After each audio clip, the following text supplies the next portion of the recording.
இங்க வந்து இவ்வளவு பேசிட்டு அவ பண்ணதான் சரின்னு சொல்லிட்டு கிளம்பி போயிட்டா பாத்தியா? இதவ தெரிஞ்சு செய்யறாளா தெரியாம செய்யறாளா எனக்கு ஒண்ணுமே புரியலம்மா.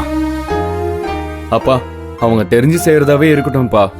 அம்மாவை சமாதானம் பண்ணி எப்படியாவது நடக்க இருக்க நிச்சயத்தை நிறுத்த முடியுமான்னு பாப்போம். அதுக்காகவாவது நீங்க அம்மா கிட்ட பேசிதான்ப்பா ஆகணும். இங்க பாரு, அவகிட்டலாம் பேச முடியாது. அப்பா இப்படி பிடிவாதம் பிடிச்சா எப்படிப்பா? பிடிவாதமா? நான் பிடிக்கிறேனா? நடந்ததெல்லாம் பார்த்துட்டோம். உன்னால எப்படி இப்படி பேச முடியுது? அது சரி, அவ பையன் தானே நீ? பா அப்பா வாமா புனிதா, உட்கார். அப்பா என்ன உன் அம்மா அவ கூட்டு நான் வரலனதும் ஒன்னு அனுப்பி வச்சிட்டாளா? பா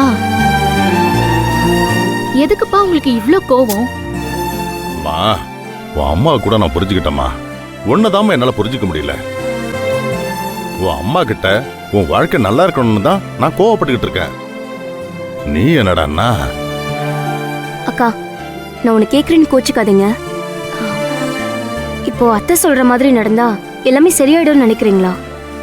ஆமா தெய்வான, எனக்கு அவங்க போதும்க்கா, நீங்க என்ன சொல்லுவீங்கன்னு சொல்லிட்டு எனக்கு மனப்பாடமாவே தெரியும். யார் மனசையும் கஷ்டப்படுத்தக்கூடாதுன்னு நினைச்சு அந்த வல்லவராயணியை கல்யாணம் பண்ணிக்கிட்டாலும் நீங்க சந்தோஷமா இல்லைன்னு தெரிஞ்சா அத்தை எவ்வளவு கஷ்டப்படுவாங்கன்னு யோசிங்களா? புனிதா, தெய்வான கேக்குறாள்ல, பதில் சொல்லுமா. நீ இதெல்லாம் யோசிக்காம இருக்க மாட்ட. ஆனாலும் உன் அம்மா கிட்ட பேசுறதுக்கு உன்னை எதுமா தடுக்குது? அப்பா என்னோட விஷயத்த அப்புறமா பேசிக்கலாம்ப்பா. ஃபர்ஸ்ட் நீங்க அம்மா வந்து பாருங்க. அழுதுகிட்டே போய் கதவை மூடிக்கிட்டாங்க. எவ்வளவு தட்டினாலும் கதவை திறக்கவே மாட்டேங்கிறாங்கப்பா.